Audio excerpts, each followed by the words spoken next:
We're here today for our second commentary on the Ascent production, and we're sitting with two representatives from the Kennedy Space Center Photo and Media Services team, Ken Allen, who's the tracking lead for the group, and Tim Terry, who's the camera instrumentation lead for the group. Guys, thanks for taking the time to come in and share your knowledge and your stories with us, and welcome to the production. Thanks for having us. Our pleasure. We probably should start out with talking about why you guys exist. What's the reason that you're here to begin with? And of course, you guys are the core group that generates all of the film in Ascent, and everything that we're going to see in this production comes from your group and ultimately feeds out to the other program elements. And the reason you exist is to capture all aspects of a launch process and try to make sure that any anomalies in the flight are noted and dealt with by the engineering teams as we go forward. And all of this, of course, gives us a direct view into the health of the vehicle and ultimately the safety of the vehicle and the safety of the crew on board. You said it very well, Matt. The imagery is visually stunning. That's obvious. As we go through, the audience will be very moved by the impact of those images. We work hard to make those images look the way they do, so that we could give the engineering teams all the tools they need to determine the health of the vehicle, and thereby protecting the astronauts. That's why we do what we do, in a nutshell. Well, you guys do it very well. I've been a fan of the footage that has come out of the program, and in particular, there was a very significant improvement in the quality of the film after Columbia. We'll talk about that perhaps as we get further into this. But the film and the quality of the film is second to none. The people who work out here, most of us have devoted our careers to this, or a large part of our careers to this. And it is personal, and we're quite proud of what we do, and it's fun, and it's unique. This is not done anywhere else in the world, and we recognize how unique it is, and we enjoy it. And I used to say years ago, quietly, heck, I'd do this for free if I could. And I still say that to this day. This is a privilege to have this job and do what we do.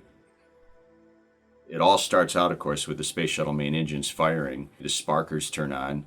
The engines are getting ready to spool up. And there's an amazing process that comes into play when everything turns on here, right? You guys there's 170 cameras or so around the vehicle, and there's an enormous integrated network or process is taking place. Why don't you guys talk about that a little bit? That's a fact, Matt. This particular view happens to be a 16 millimeter photosonic camera. It's running at 400 frames per second.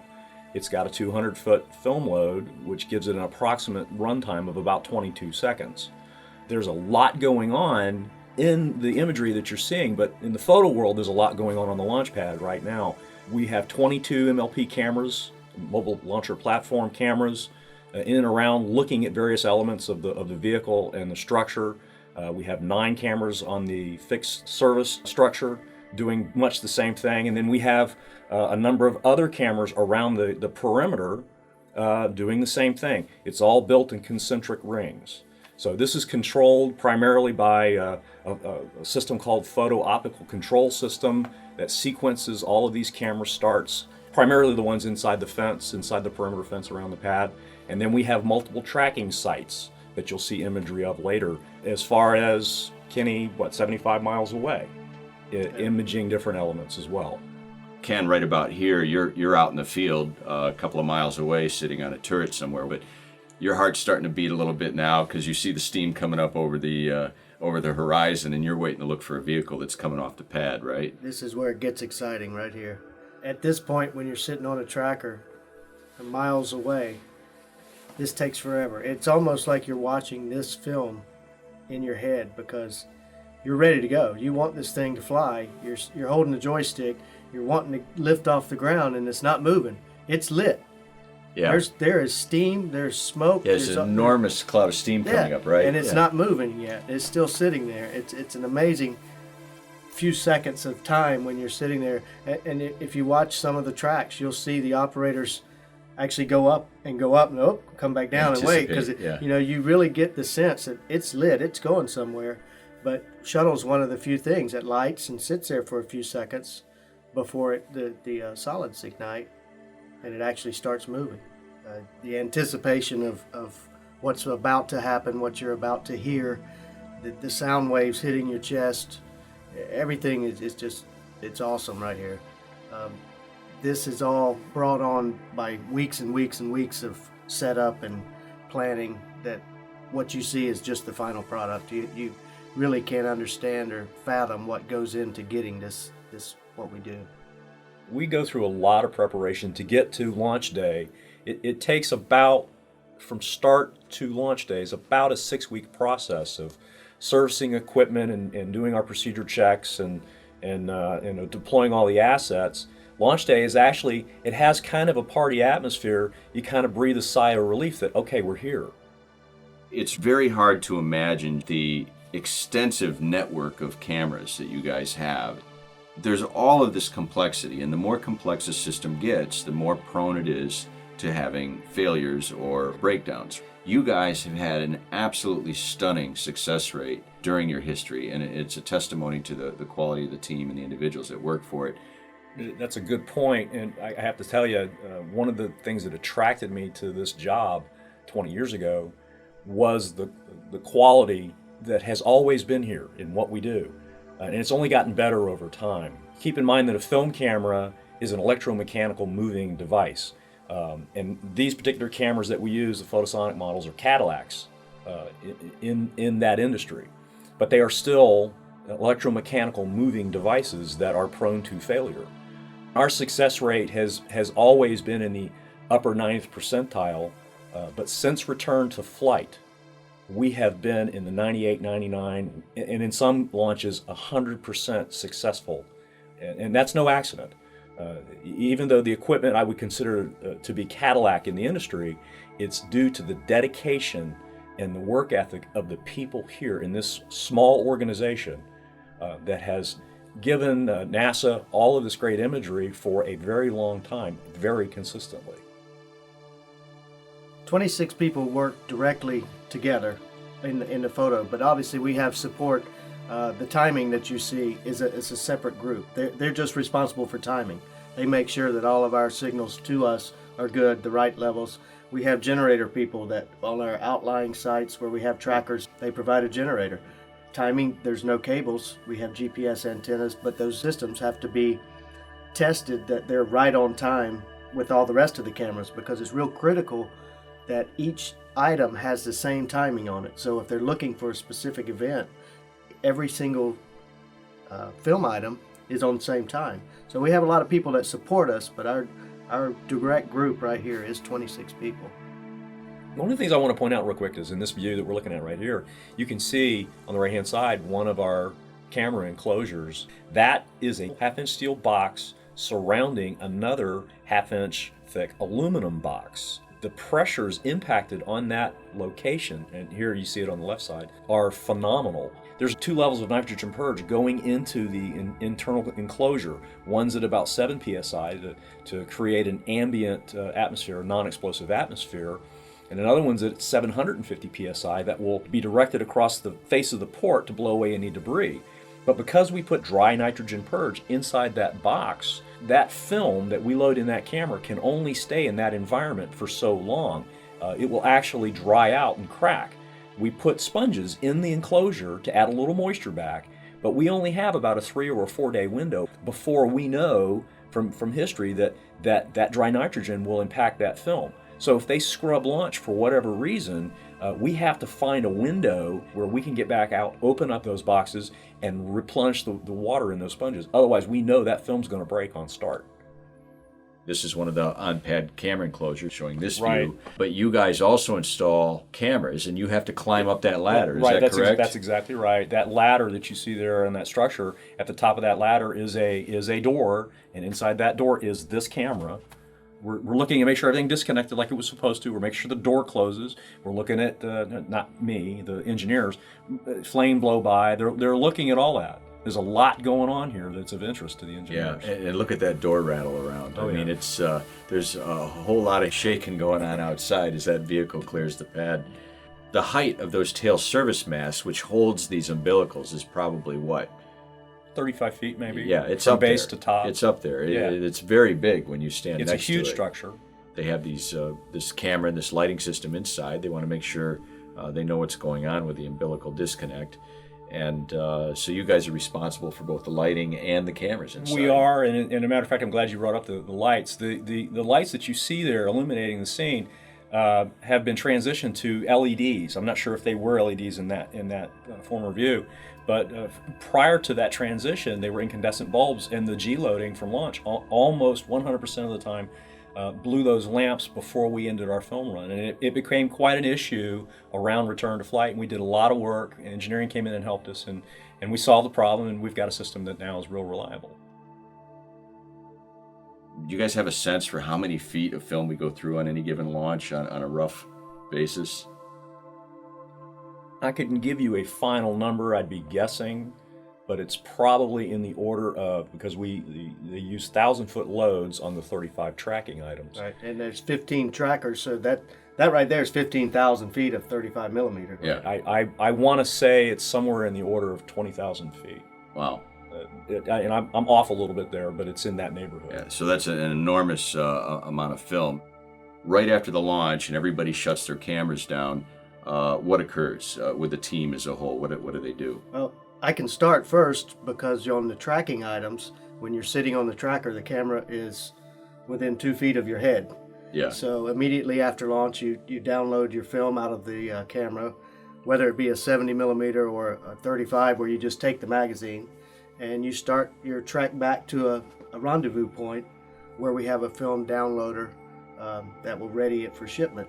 The pad stuff, which Tim is the lead for the pad stuff, is a little bit more difficult because they have to safe the pad before we can get in there. Well, that's true. Ken's exactly right. We work as teams. The pad is divided up into sections, and we have basically 4 teams or groups.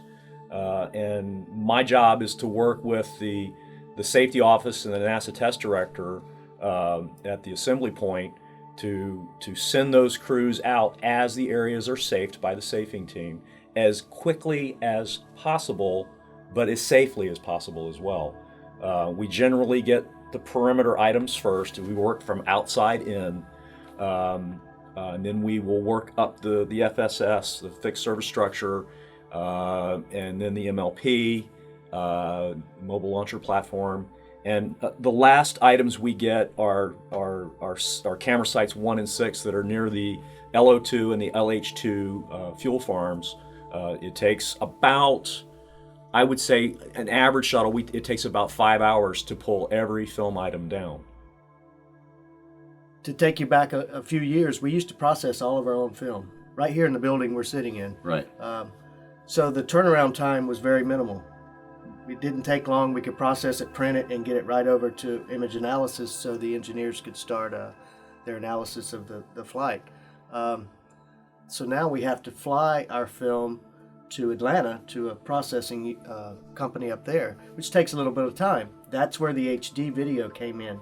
The engineers needed something to look at immediately after flight. When I say immediately, within 20 minutes, they're looking at our HD video. It takes about 24 hours, and this is an amazing thing, for all of our film in 2 flights usually to be flown to Atlanta, to be processed, scanned into HD, and flown back to get to the image and analysis people in the VAB to start looking at it. In the meantime, they're looking at all of the HD footage. It's not as high resolution as the film, so if they see something in the HD, there's a mirror image in film, and they'll go to that film item and then bring that up at the same amount of time. You can see the timing on the film. Right, the time code grounds everything to the same. That's how they find baseline. Where they want to look at, and they can compare the HD item. Okay, we saw something we want to look at closer. They go to the film item. But all of that film turnaround, again, 24 hours for us to retrieve it, for us to offload it into canisters, to fly it, to process it, to scan it, fly it back, and get it to them. That's an amazing feat.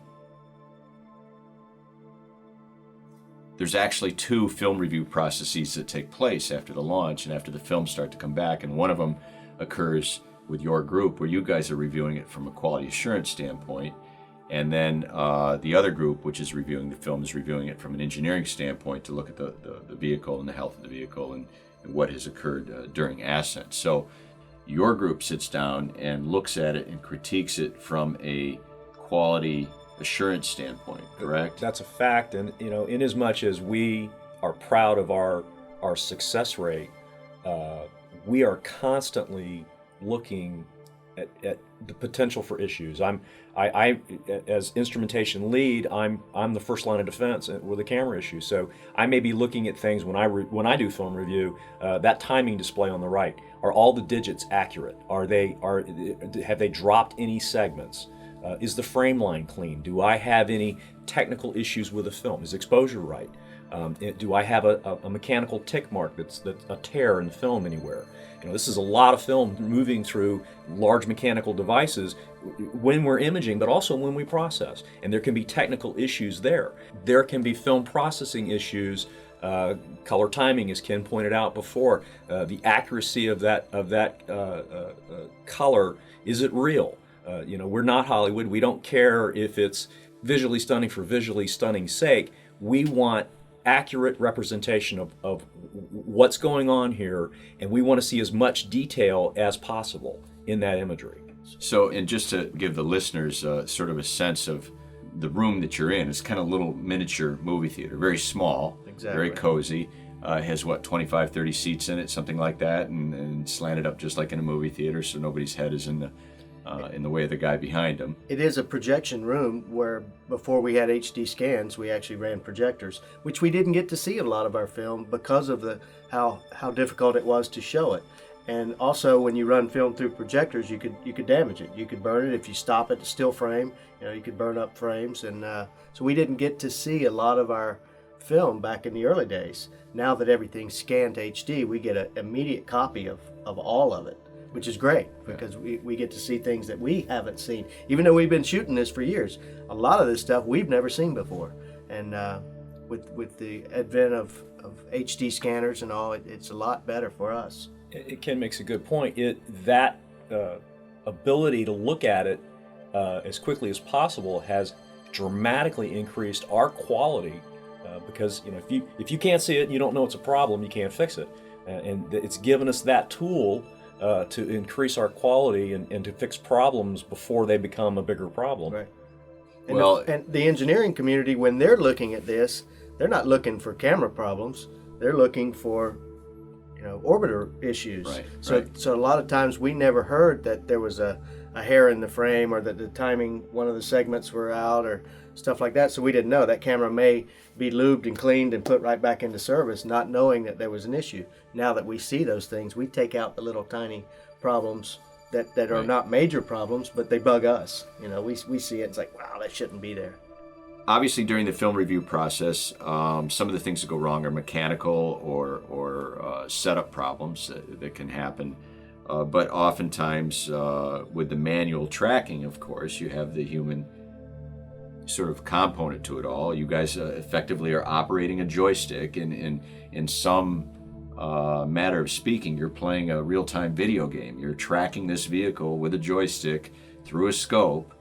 And there's a lot of excitement, your heart's beating, a lot of pressure to keep on target with this thing, and it's like looking at a little point of light pulling away at 3 Gs, going thousands of feet per second, and accelerating even faster, and if this thing falls out of frame, it's really hard to get it back in. And so I suppose that some of these film reviews, when you guys quite aren't on your game on a particular launch and maybe lose frame, that there's a little ribbing that goes on perhaps in the review team. It's extremely fraternal. It's all good natured, and there is some hilarity to it, but it's all very serious. We take our job very seriously, and we're always constantly trying to improve. When we put in a film and we start to play it, the first thing that comes up is, oh, this is UCS 15. Kenny, this is your track, and so everybody in there looks, and you'll either get a good job, great track, or, hey, come on, put it back, whoa. And so it's critiqued, but it's critiqued in a fun way, and you definitely learn from it. One thing that we notice is the position of the cameras, the bore sighting that's on the mounts, because that's we have more than one camera on every tracker. Matter of fact, we have multiple cameras on every tracker, and they all got to be looking at the same thing. It's not an easy task, but that part is critiqued. Again, exposure. We look at the different exposures because the sun angle from all of our different sites is a different angle. You know, some might be looking into the sun, some might be backlit. So we also talk about exposure. You know, what did you use? What exposure did you use? And by years and years of experience, we've got it down to where we can pretty much pick exposure just by the time of day. We know what it's going to be. You know, you brought up bore sight on those trackers, and I think Kenny kind of downplays it a little bit. His group takes care of that. I'm in awe of their ability to do what they do with these long systems. These lenses, these 400-inch lenses that we use at our long-range tracking sites, are typically used in a fixed position, fixed sight, because they are so long and so difficult to bore sight. And Kenny's crew has developed the tools and techniques on their own. They really invented and to my knowledge, they're the only group anywhere that has been able to take those long systems, put them on a KTM tracker, bore sight them to the guide scope, and make them accurate all the way out to the horizon. It's just phenomenal. Well, let's talk about that, Ken. The tracker itself, of course, has several platens on it that sits on either side of the operator. The operator sort of sits in the middle with their control panel in front of them. And then you've got these platens in which you can attach various lenses and cameras, correct? That's correct. And what comes into play is the parallax. You sit in the center of the tracker. 3 feet from each side are the platforms. So that makes the cameras 6 feet apart. Trying to point those cameras to a specific point in space that they're looking at the same thing is very difficult. Each film item has a different portion of the orbiter that they're responsible for tracking. South Beach tracker is they have to track the engine sections. It has to be centered in the frame. UCS 8 tracker has to have the tip of the ET centered in the frame. UCS 15, where I track, I have to have the center of the orbiter in the frame. And so I know if I'm tracking that point and I'm watching the film, if that center of the orbiter is not in the film, if it's up to high or to the left, bore sight needs to be adjusted. Each one of our cameras has a specific point in time for an event that is going to occur at that time that camera is primed to capture. And each one is different. We have those times, we focus for those times, and I have to make sure that my bore sight is in bore sight at those times. It may be a little off on the pad because it's real close. It may be a little off at infinity, but during our point of interest, we have to make sure that our cameras are bore sighted perfect. You cannot bore sight on something close to you, because if it's close to you when you got the cameras bore sighted, as the image projection goes out, you're missing your target. It's going to be way left in one camera and way to the right in the other camera. Right. In Florida, our atmospherics are such that any ground targets that we can see, plus it's flat, there's no mountains, anything that we can see on ground level is usually so highly distorted that it literally looks like it's moving in the image. Because of heat shimmer. Because of the heat. So you really don't know, you're guessing almost. So what we do is we'll pick a ground target, maybe a tower, or the VAB is the largest building that we have around. Maybe it's a condominium down the beach, depending on what site we're at. And we'll pick a corner of the building or the top of the tower, or sometimes even a flashing light if we can see a light. And we'll get it close. We'll use that target and we'll look through the film camera, we'll look through the HD, and we'll get it real close. And then the only other thing that we have that can simulate a shuttle launch is a high-flying aircraft, a commercial aircraft. They're flying over constantly. And we go up and we get on an airplane and we track the airplane, and we're looking in dual monitors, and we'll say, hey, the HD is a little high and a little to the right in the frame. The film is right on.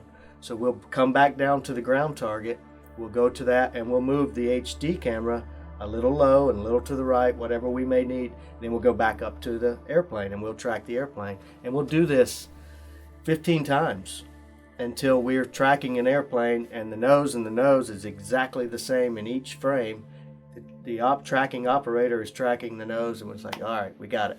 We'll lock it down and we'll call that mount ready. This could be a week, 2 weeks prior to launch, but it's a heck of a process, very detailed, and I think, like Tim says, over the years we make it look easy, but if anybody was to come up and we tell them to bore sight that, I don't think they could do it. They couldn't do it. And I don't think they could. What Kenny's talking about really is using tools.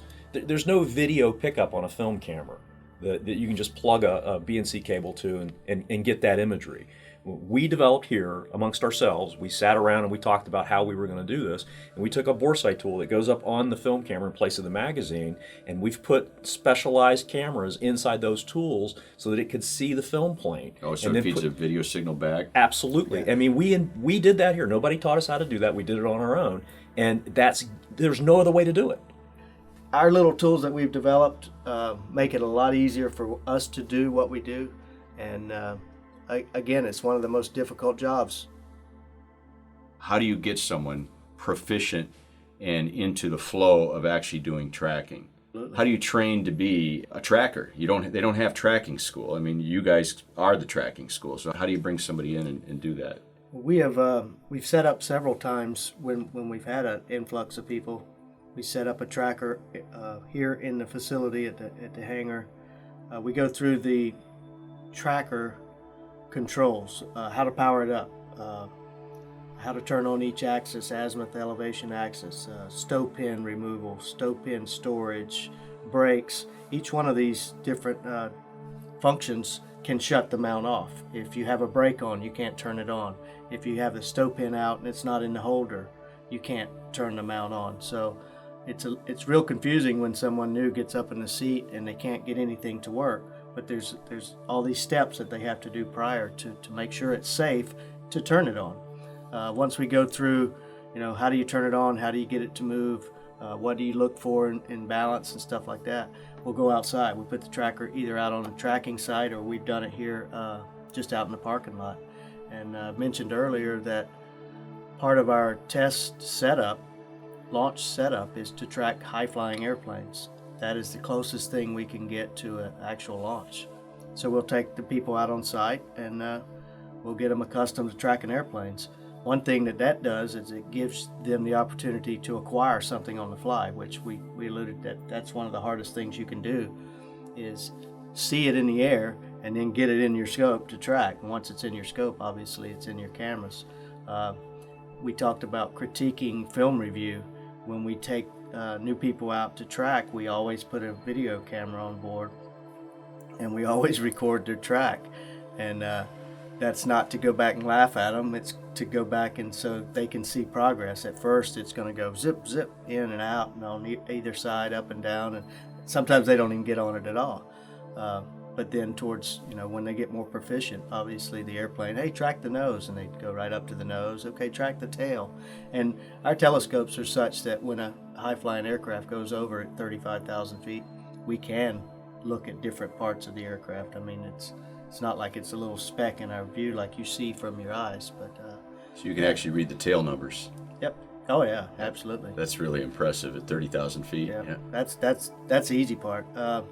We put out trackers on ELV launches to where we don't have the requirements such as a shuttle where I have 15 trackers out. On ELV we may have 3 or 4 trackers, Right. which I take out of the hangar 2 or 3 extras, Right. for people to practice on a live launch.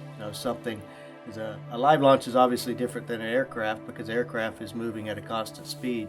A launch starts out very slow and can continue on to high velocity. Some of the launches, the smaller rockets, we used to liken it to it'd be easier to stand on Coke bottle boxes and at T0 kick the boxes out from under you, and that's how fast it goes up. But we don't do too many of those anymore. Most Right. of our stuff is fairly slow off the pad. Then once people get comfortable, there's always that fear factor when you get on a launch that, oh my gosh, after 23 years I still get it. It's butterflies. It's, just want to make sure you do everything right. There's a function in a launch that you don't get in an aircraft to where it goes up in elevation and then it almost, in reality, it stops moving in elevation and then it starts coming back down where it goes over the horizon.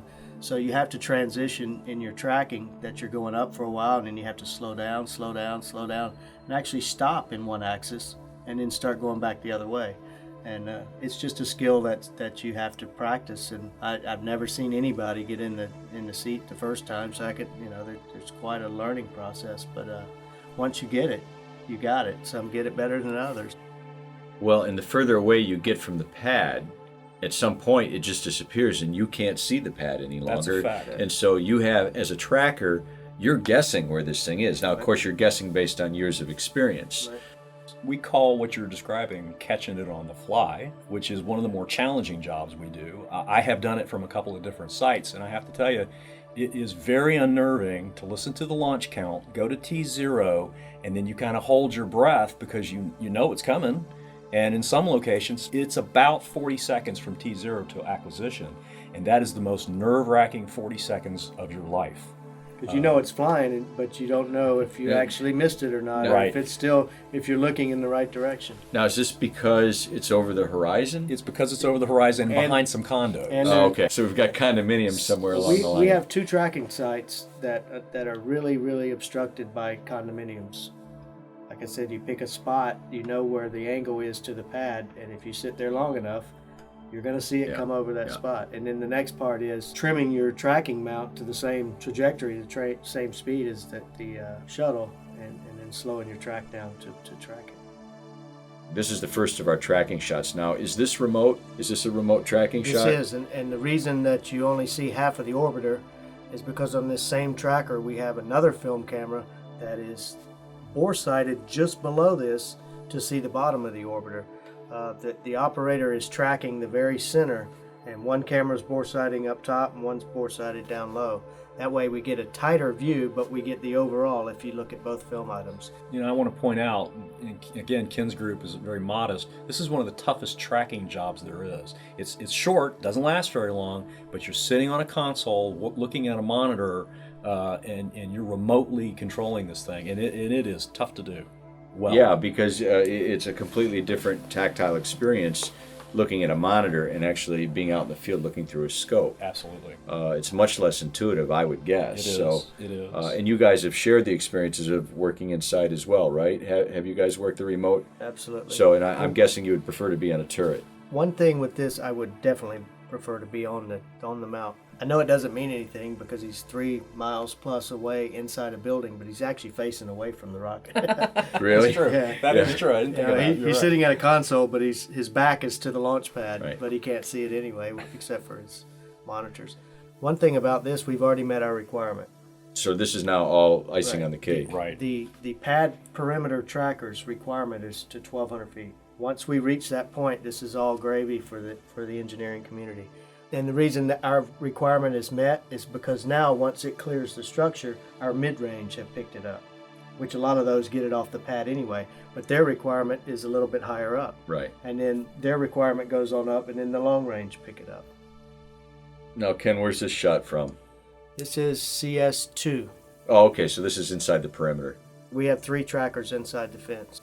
Inside the fence, they're called camera sites, CS. Outside the fence, they're called universal camera sites because we share those sites with metric optics and other Right, range assets that anybody could pull up there and plug in. There's multiple power disconnects, there's multiple communication.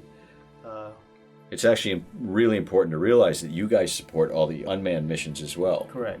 We've done historically the Delta, the Atlas, the Titan. We've done an Ares launch. We do the Falcon launches. We've done a lot of Taurus, Athena. We did all the Trident missile launches from not only from land, but we've done Trident missile launches from sea as well. The Ascent production is all daytime launches, but I wanted to touch a little bit on the differences in tracking between a day launch and a night launch. How hard is it to do? Do you guys wear sunglasses when you're doing this at night? Absolutely. And what's the difference with night and day tracking? Real quick, the guide scope that we use has a series of filter wheels that you can put in place. You can put neutral density, yellow or blue. And it just depends on the operator how they choose to deal with the issue. And it is an issue. You can dial in a little neutral density, makes it tougher to acquire, and it's a little nerve-wracking. Some people wear sunglasses, some people squint, some people kind of look away. It's up to the individual, but you're right, it is an issue. It's very difficult. First of all, you're out there at night, you're out in the darkness. You don't want any lights on you, around you, because of, it affects the cameras, glare in the lenses. So you're sitting there in complete darkness. Well, your pupils have opened up 100%. And you're standing there, looking through a tracking scope, and your pupils are wide open. And that thing lights off, and you're blinded. You really go from, it's almost like you're looking right straight into the sun. It blinds you to no end. I always wear sunglasses, as dark as sunglasses I can get. You will be blinded, and once you're blinded, you can't tell where the center of the image is anymore. You're just seeing a spot. And these lenses are so tight, it's critical that you track the exact same thing that you're supposed to be photographing. And when you can't see that, you're lost. The downside to wearing the glasses and the filters and all that, as it gets up and gets away, it's not as bright anymore and you can't hardly see it. So at some point you reach up and you pull your sunglasses off and you just kind of throw them on the ground so that you got to concentrate on what you're doing. It's hard to do at night. It really is. Anyone who's been in the area during a shuttle launch at night knows that when it launches, it's daytime. It turns daytime for a brief, 10, 15 seconds, whatever.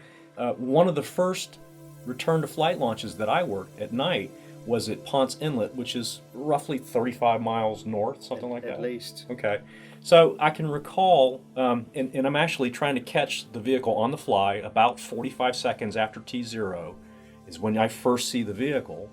What struck me about it, that far away, it lit up like daylight. It astounded me. I didn't expect it to go that far, but it does. Tracking at night for me is, as opposed to Kenny's experience, is easier. Kenny's close in. He's less than 2 miles away from the pad. I'm, 18 miles away, whatever I am, and I have to catch the vehicle on the fly. So it's more difficult to do that during the day because I can't see it as well. Well, at night, it's super easy because when it lights off, it's right there. I can see it. You know where it's at on the horizon. So I kind of breathe a sigh of relief. I don't have to go find it. It's going to come find me. And, so I like night launches for that reason. And actually, I think it's notable, Ken, that you're one of the few people that's been with the program since the very beginning. You have actually tracked in some capacity every single shuttle launch. Absolutely. I was on the island of Grand Turk for STS-1. Tracking with telemetry antenna, and it was very exciting back then. And to see STS-135, it's still exciting. It's all part of the space program that America's all about. Yeah, I mean, it's amazing. So you were 19 years old doing your first telemetry track, and so here we are 30 years later, and you're still at it. Kenny, why don't you take me through when we hit T-9, and the countdown is now starting as you're preparing to do your job. And Sure. Tell me how what you're doing mentally and the switches that you're clicking and sort of what you're sensing as you go through all this. On a typical launch, we're on site 4 hours prior to launch, and through the first 3 hours, it's making sure everything works, reporting back to our controllers that we're 100% operational. We go up and track some high flyers. There's some helicopters that fly around and different things, and just for practice, make sure we're 100% operational, we do that. Getting down towards 30 minutes, I start checking to make sure my camera settings, which I've checked 25 times before, but I make sure the frame rate is correct. I make sure the shutter speed, shutter degree is open correctly. I'll disconnect the film and do a camera start, make sure it still starts. But again, I've done that 20 times already, but it's just that I want to know again that everything's good. Because we focus these 150-inch telescopes via computer output, that's something I have to start well in advance. I put a 15-second delay, so I got time to start that and get it out of the way. I have a Canon still camera on my mount. I got to start that late in the count, maybe T-1. My film camera has to start at T-6 or 7 seconds. So I'm thinking about all these things I got to start. I got audio recording, I've got focus data, I've got film camera, I've got digital still camera. Oh, and by the way, I still got a track. Now, when do you physically hop in the seat? About 4 minutes. There is a critical part in that countdown, and they can go into another hold. So about four or 5 minutes, I actually climb into the seat, turn everything on. I know it's working, so I'm ready to go. And then I just start thinking about my sequence, what I have to do. So as the count progresses, I'm looking at the shuttle, everything's perfect, I'm ready to go. And I mentally go through my countdown in my head. At T-minus 15 seconds, I have to reach up and throw this switch. Okay, my next thing is I got to start the camera at T-minus 7. I got a mental count in my head. At T-minus 1 second, I got to go over here and start this digital still camera. And they're all individual switches. This is not, I don't have foot switches for this. I don't have a computer starting it. When you're out on a tracker, everything's manual starts. So I've got 3 things to start, and oh, by the way, I have to grab the joystick with both hands and look through the scope at liftoff and track. So you forget everything else around you. And when it lights off, it's such a powerful vision, and then the sound waves hit you in the chest like almost like somebody sitting there pounding on you, maybe like an ape pounding his chest. But you start feeling it; it's hitting you. There's nothing that you can imagine that it makes you feel that way. You got this sensation of, wow, there's a launch going on. Wow, there's people on that. Oh my God, you feel it, you know, and is everything working? In my brain, I'm tracking. I'm like, I got it, perfect. I got it. Wow.